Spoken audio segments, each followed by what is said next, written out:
Avis vascular centre మన దేశంలోనే the best varicose vein hospital. ప్రస్తుతానికి విశాఖ ఎంవిపిలో ఉన్న సమత కాలేజ్ వద్ద విద్యార్థి సంఘాల నేతల ఆందోళన నిన్నటి నుంచి కూడా ఉధృతంగా కొనసాగుతోంది.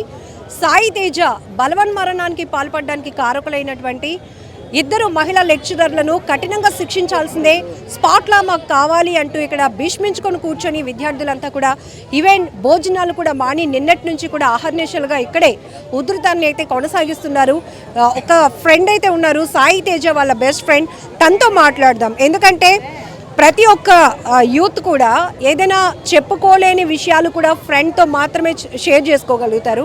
సో ఈ లెక్చరర్ల విషయంలో కూడా తను ఏ రకమైన వేధింపులు ఫేస్ చేశాడు, ఎందుకు తను ఇంత బ్రైట్ ఫ్యూచర్ ఉన్నటువంటి ఒక అబ్బాయి, డిగ్రీ చదువుతున్నటువంటి ఒక అబ్బాయి ఎందుకు అంత బలవంతంగా ప్రాణాలు తీసుకోవాలనుకున్నాడు, ఒకసారి అబ్బాయితో మాట్లాడదాం. అమ్మ, మీరు బెస్ట్ ఫ్రెండ్? అవును. ఏం జరిగింది అసలు?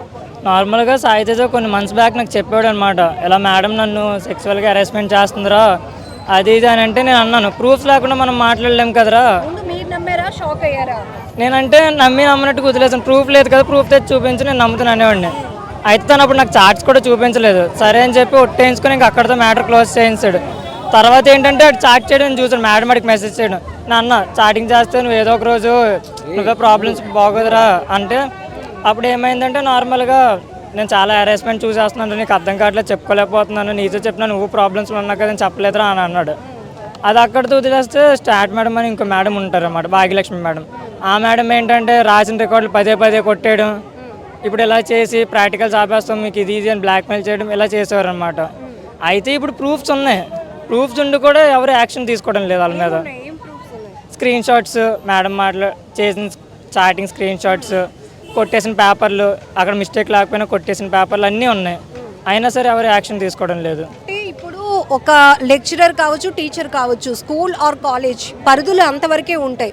మరి ఒక స్టూడెంట్ మీద మంచి వెల్ స్టూడెంట్ అయితే కొంత కాన్సన్ట్రేట్గా ఏరా బాగున్నావా, బాగా చదువు, నీకు బ్రైట్ ఫ్యూచర్ ఉంది ఇట్లా అని చెప్తాం. బట్ వాట్సాప్ ఫోన్ నెంబర్లు ఇచ్చుకుని అంతవరకు చాటింగ్ జరిగినంత వరకు అంటే ఎట్లా ఉంది అసలు? నేను చూసింది అయితే చాటింగ్ అర్ధరాత్రి 10 గంటలకు కూడా తిన్నావా అని ఒక ఫ్యాకల్టీ స్టూడెంట్ని అడుగుతారా, మెసేజ్లు అవన్నీ చూసాను అనమాట. అయితే ఆడు చెప్పాడనమాట, చాలా హెరాస్మెంట్ చూస్తున్నాను. నాగల చవితి అప్పుడు కూడా కాల్ చేశాడు నాకు, కాల్ చేసి మాయా ఇదిరా నేను కాలేజ్ మీద నేను దూకేద్దాం అనుకుంటున్నాను అది ఇది అంటే, మా పేరెంట్స్ నేను చెప్పాం ఎందుకు ఇంత చిన్నదానికి అంత సీరియస్గా తీసుకుంటాను. చనిపోయి ముందు రోజు కూడా నైట్ నాకు కాల్ చేశాడు, ఇలాగని చెప్పాం. మా పేరెంట్స్ కూడా చెప్పారు, ఇంట్లో చెప్పి సాల్వ్ చెయ్యి, ఇలా చేయడం కాదని.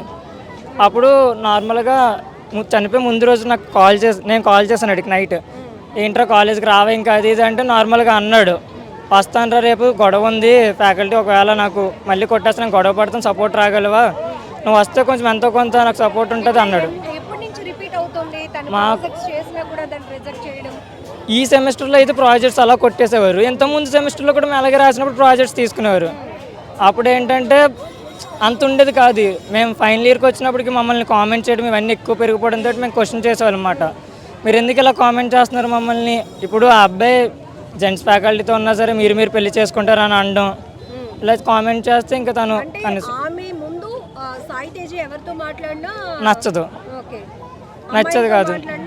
నచ్చదు కాదు. మేము బర్త్డే పార్టీస్కి ఎక్కడైనా ఇక్కడ చేసుకున్నా సరే రూమ్లో నుంచి పెట్టి ఒక అమ్మాయిని గట్టిగా అడిగారు అనమాట. ఆ అమ్మాయి రోజు ఏడ్చింది, మీరు ఇక్కడ ఎందుకు సాయి తేజతో మాట్లాడాల్సిన పని ఏంటి, ఇవన్నీ అడిగారు. ఆ అమ్మాయి ఆ రోజు గట్టిగా ఏడ్చి ఇంకా గోల్ పెట్టేసి మాట్లాడుకోవడం మానేసాం.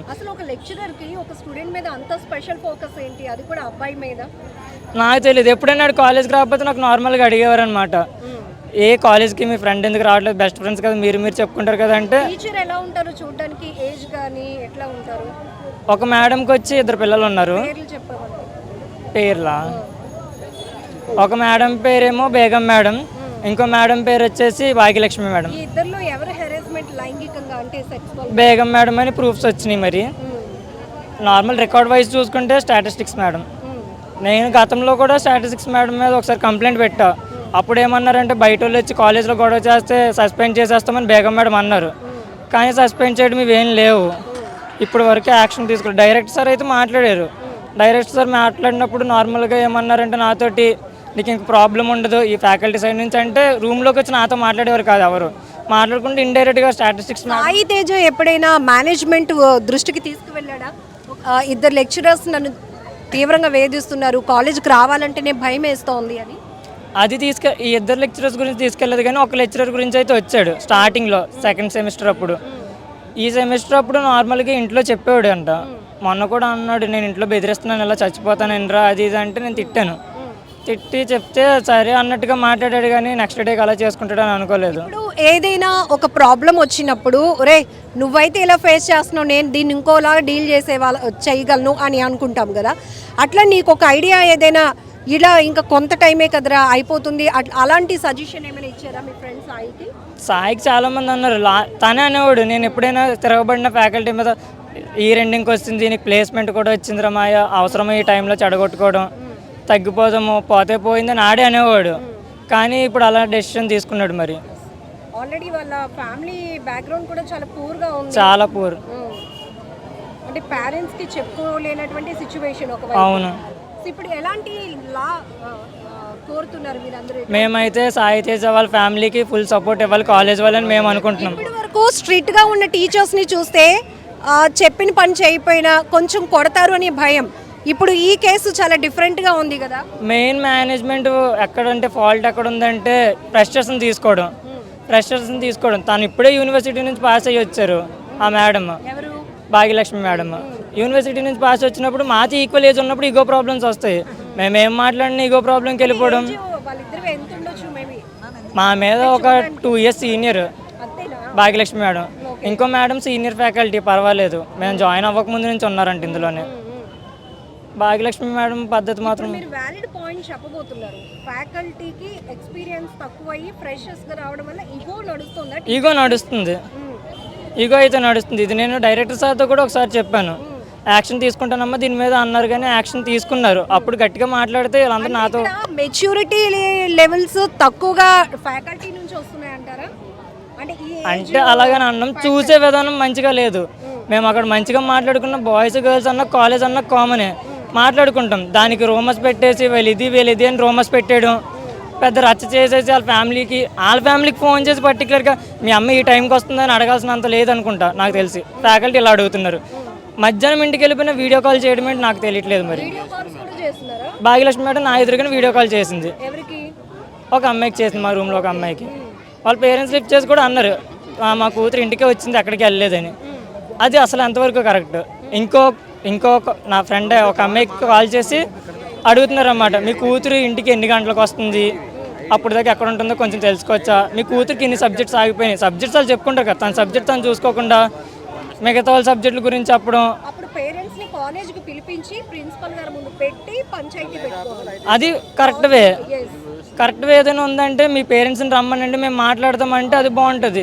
అంతేగాని ఏళ్ళలో స్టాఫ్లో మాట్లాడేసుకుని ఫోన్లు చేసేసి ఇంటికి, అది నేనైతే రాంగ్ వే అని అనుకుంటున్నా. ఫ్యాకల్టీ కాలేజ్ వైజ్ వచ్చి బెస్ట్ నేను కాదని నేను అన్నాను, ఫ్యాకల్టీ వైజ్ వచ్చి చెప్తుంది నేను ఒక్కటే, వీళ్ళిద్దరు కరెక్ట్ కాదని నేను అంటున్నాను. ఇప్పుడు సాయి ఈ రకమైన హెరాస్మెంట్స్ ఎప్పటి నుంచి భరిస్తున్నాడు?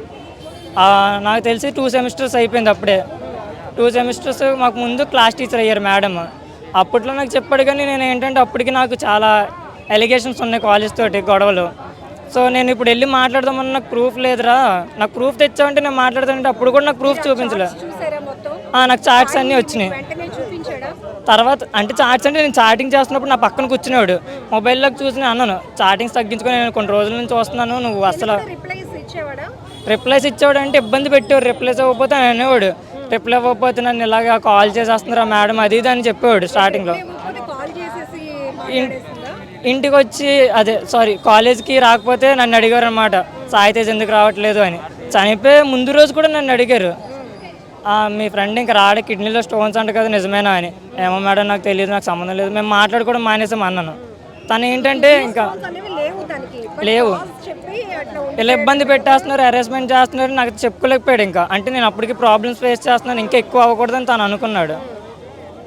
జనరల్గా కొన్ని సినిమాల్లో చూస్తాం ఈ రకమైన స్టూడెంట్స్కి టీచర్స్కి మధ్య ర్యాప్ చూడడానికి సినిమా అయినా ఇబ్బందిగా ఉంటుంది. బట్ రియల్ లైఫ్లో ఇట్లాంటి ఫేస్ చేసినప్పుడు కాలేజ్కి వెళ్ళాలన్న కాస్త ఫియర్ ఉంటుందా? ఉంటుంది. ఇన్సిడెంట్ తర్వాత? ఈ ఇన్సిడెంట్ తర్వాత నేను యాక్చువల్లీ నాకు మొన్న కంప్లైంట్ పెట్టినప్పుడు నేను కాలేజ్కి రాకూడదని నేను ఆల్రెడీ ఫిక్స్ అయిపోయి కంప్లైంట్ పెట్టాను. నేను ఎంత అవుతున్నాయి కాలేజ్లో నేను రానని పెడితే వాళ్ళే నేను మాట్లాడతాను యాక్షన్ తీసుకుంటానని చెప్పి యాక్షన్ తీసుకున్నారు డైరెక్టర్ సార్. యాక్షన్ తీసుకుని ఎలా తీసుకున్నారంటే ఇప్పుడు మాట్లాడడం బాగానే మాట్లాడారు కానీ అక్కడికి వచ్చాక ఫ్యాకల్టీ అప్పుడు డైరెక్టర్ సార్ క్లాస్ రూమ్లో ఉండరు కదా, ఫ్యాకల్టీ ఎలా ఉంటారన్నది మాకే తెలుసు. అక్కడికి వచ్చి ఏంటంటే నీకు రీసౌండ్ వచ్చేలా ప్రాక్టికల్ నేను ఫెయిల్ చేసేస్తాను, ఇప్పుడైనా నాకు ఎవరైనా హామీ ఇవ్వాలన్నమాట. నేను ఎంత తిరగబడుతున్నా నా సర్టిఫికేట్స్ ఆపేయచ్చు లేదా ప్రాక్టికల్స్ ఆపేయచ్చు, నాకు ఇది ప్రాక్టికల్ నేను చూసుకుంటామని హామీ ఎవరైనా ఇస్తే ఇంకా చాలా వరకు జరిగినాయి అవన్నీ బయటికి తెప్పించగలం మేము అందరం కలిసి ఒక యూనిటీగా. ఇంకా ఏం జరిగినాయి అని అంటే ఇంకొకడు ఉన్నాడు, పోలీసులు ఉన్నారు, అందరూ మీడియా వ్యవస్థ మీకు సపోర్ట్ గా ఉంది, ఏది న్యాయం అయితే అటువైపే మేము. ఇంకొకడు ఉన్నాడు కానీ వాళ్ళ ఇంట్లో ఏంటంటే ప్రాబ్లమ్స్ మాట్లాడొద్దని అంటున్నారు కాబట్టి తను రాలేదు. ఇంకొక అబ్బాయిని కూడా వేధిస్తున్నారా? మేము ముగ్గురం ఇలా బెస్ట్ ఫ్రెండ్స్ అనమాట, ఏం జరిగినా మాకు తెలుస్తుంది. మేము ముగ్గురమే టార్గెట్ కూడా స్టార్ట్ మేడంకి, మిగతా మేడం కొంచెం పర్లేదు, అందరూ నాతో బాగానే మాట్లాడతారు, అందరూ మాట్లాడతారు, అందరితో బాగుంటానని చెప్పి బాగానే మాట్లాడతారు. కాలేజ్ వైజ్ అయితే నేను ఒకటే చెప్తా, కాలేజ్ వైజ్ చాలా బెస్ట్. ఫ్యాకల్టీ ఇద్దరు వైజ్ నేను రాంగ్ అని చెప్తున్నా, ఇది కూడా కొంచెం చెప్పండి. లేదంటే ఫ్యాకల్టీ ఎలాగంటే నేనేదో టార్గెట్ చేస్తున్నా నా సబ్జెక్ట్ ఆపేదాం అని చెప్పి అన్నట్టుగా చూస్తారు ఇంకా.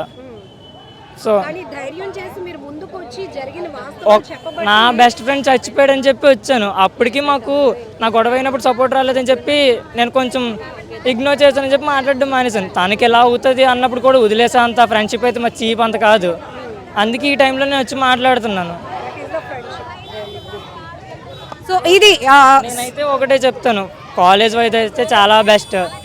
ఫ్యాకల్టీ కొంచెం ఎక్స్పీరియన్స్ ఉన్న వాళ్ళు లేకపోవడం వల్ల ఇది ప్రాబ్లం అనేది నేను అంటున్నాను అంతే. ఇది కాలేజ్ వాళ్ళు కూడా కొంచెం గుర్తుంచు. సాయి ఫస్ట్ మీకు ఆ కాన్వర్జేషన్ చూపించినప్పుడు మీరు షాక్ అయ్యారా?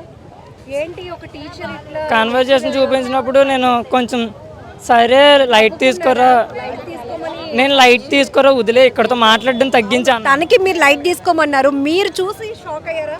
నేను చూసి కొంచెం షాక్ అయ్యాను, ఏంటి ఇలాగా అని. తర్వాత నేను అన్నాను ఏంటంటే ఫైనల్ ఇయర్కి వచ్చాం కదా, సరే నువ్వు చెప్పినట్టు గొడవలు ఎందుకు వదిలేరా అన్నాను. ఇంకో 1 monthలో వెళ్ళిపోతే నీకు ప్లేస్మెంట్ వచ్చింది, నాకు ప్లేస్మెంట్ వచ్చింది ఒక మంచి ప్లేస్లోనే, వెళ్ళిపోయి జాయిన్ అవుదాం రా ఇద్దరం మాట్లాడుకున్నాం. తను ఆగలేకపోయి డెసిషన్ తీసుకున్నాడు, భరించలేకపోయాడు. ఆ రోజు ముందు రోజు కూడా నాతో మాట్లాడాడు, పేరెంట్స్ వస్తే కరెక్షన్ చేసి ఇది రాంగ్ వే కదా, మేమున్నప్పుడు కూడా కరెక్షన్ అనేది నీట్గా ఉండాలి కదా. ఒక స్టూడెంట్ అంత ధైర్యంగా కాలేజ్కి వెళ్ళలేకపోతే ఆ పరిస్థితులు కూడా మనం ఏం చెప్పొచ్చు? రూమ్ వైజ్ వచ్చి నేను ఒక్కడే నిలబడ్డాను. ఎంతమంది ఉన్నారు, ఎంతమందికి తెలీదా, ఎంతమంది తెలుసు, ఒక్కడు నోటి మీద పట్టలేదు. నాకంటే బాగా మాట్లాడే వాళ్ళు అమ్మాయిలతో మాట్లాడతాడు అక్క అక్క అనుకుంటూ, వాళ్ళకి తెలియవా నిజాలు ఏంటి అనేవి. మోహిత్, ఇప్పుడు మీ బెస్ట్ ఫ్రెండ్కి జరిగిన అన్యాయం విషయంలో మీరు ధైర్యంగా ముందుకు వచ్చి చెప్పబట్టి అందరికీ తెలుస్తుంది, మరొక స్టూడెంట్కి ఇట్లాంటి అన్యాయం జరగకూడదు. కాబట్టి మీ విషయంలో మీకు ఏదైనా ఇబ్బంది కలిగితే 100% మేము నిలబడతాం, ఓకేనా? 100% మేము నిలబడతాం. ఎస్, ఏబీవీపీ ఇలా అన్ని నాకు తెలుసు కాబట్టి నిలబడతానని హామీ ఇచ్చాను.